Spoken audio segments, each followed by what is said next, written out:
नमस्कार। जैसा कि आप सब जानते ही हैं, मैं राकेश काला जिज्ञासु इसी जिज्ञासावश आप लोगों के सामने फिर हाजिर हुआ हूं, लेकर कुछ महत्वपूर्ण जानकारियां।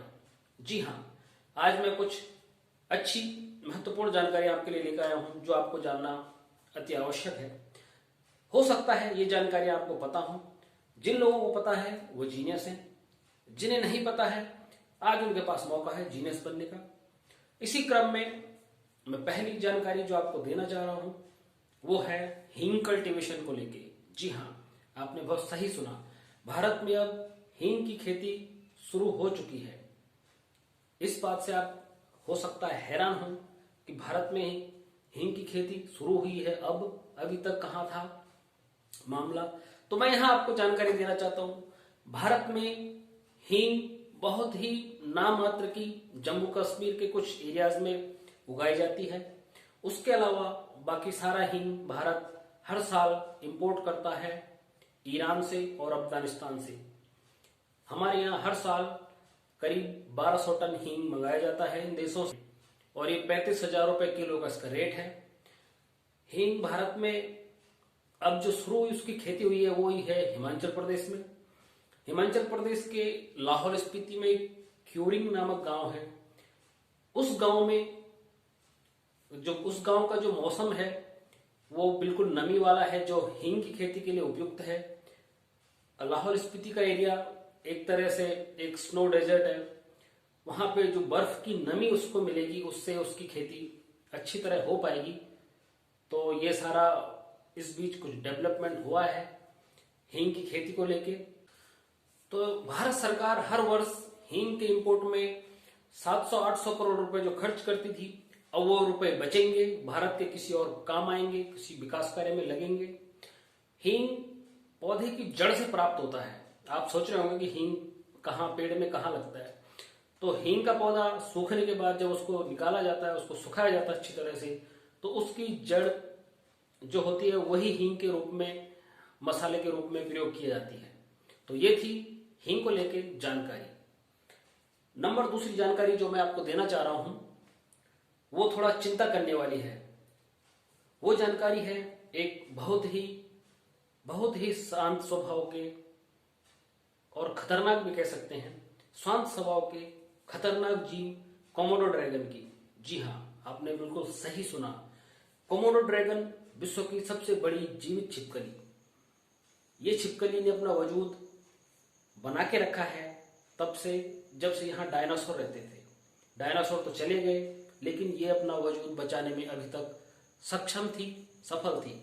लेकिन अब इंसानों के बढ़ते दखल और क्लाइमेट चेंज की वजह से इसके जीवन पर भी बहुत खतरा मंडरा रहा है।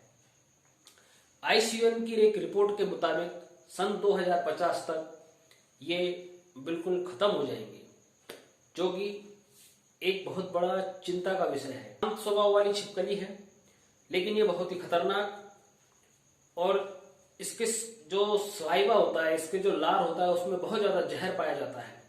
इस छिपकली से मैं भली भांति परिचित हूं। हमारी पहाड़ों में भी ये बहुत देखने को मिलती हैं, लेकिन ये जिस एरिया में होती हैं उस एरिया को बिल्कुल सुरक्षित माना जाता है सांपों से, चूहों से, मेंढकों से। तो इसलिए खासकर हमारे गढ़वाल रीजन में इसको बहुत सम्मान दिया जाता है, और आज तक कहीं ऐसा हमने सुना नहीं कि इस छिपकली ने किसी को काटा हो, किसी इंसान को इसने कोई नुकसान पहुंचाया। ऐसा आज तक मैंने कहीं सुना नहीं, बल्कि पूरे भारत में कहीं ऐसी कोई खबर आती नहीं है। तो ये एक बहुत ही शांत स्वभाव का एक जीव है। इसके रहने से इंसानों को फायदे हैं, क्योंकि ये हमारे अगल बगल जितने भी हमारी फसलों को नुकसान पहुंचाने वाले जो जहरीले जीव हैं उनसे हमको बचाती है। ये अपने वजन, बॉडी वेट का 80% तक ये खाना खा जाती है। खाने में इसको मांस पसंद है, मांस के अलावा इसका काम चलेगा नहीं। अपने से छोटे जो भी जानवर इसको मिलता है वो सब खा जाती है। उसके अलावा बकरी, हिरन, जो मरे हुए जानवर होते हैं वो सब तो इसका भोजन बनते हैं।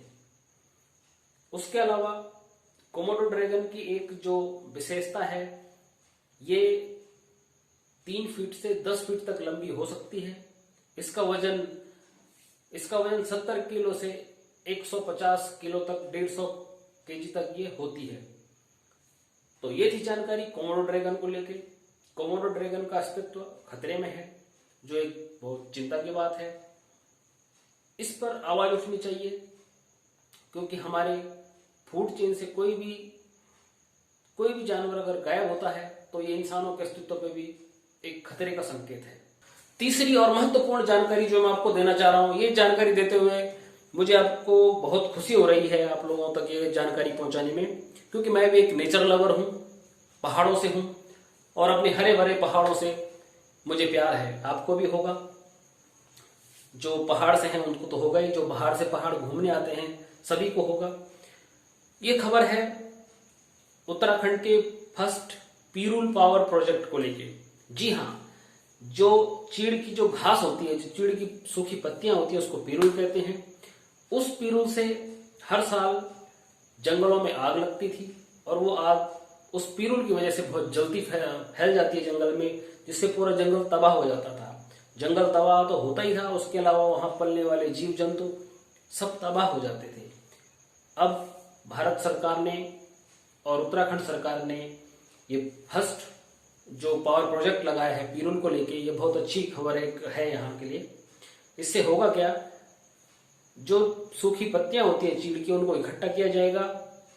इकट्ठा करने के बाद उनको एक सॉलिड फॉर्म में बनाया जाएगा, जैसे गोल शेप दे देंगे और उसको एक ब्रिक जैसा शेप दे देंगे। उसके बाद उसमें एक गैसीफायर चेंबर में डाला जाएगा। गैसीफायर चेंबर से उसमें वो एक गैस में कन्वर्ट होगी और उस गैस से फिर बिजली बनेगी।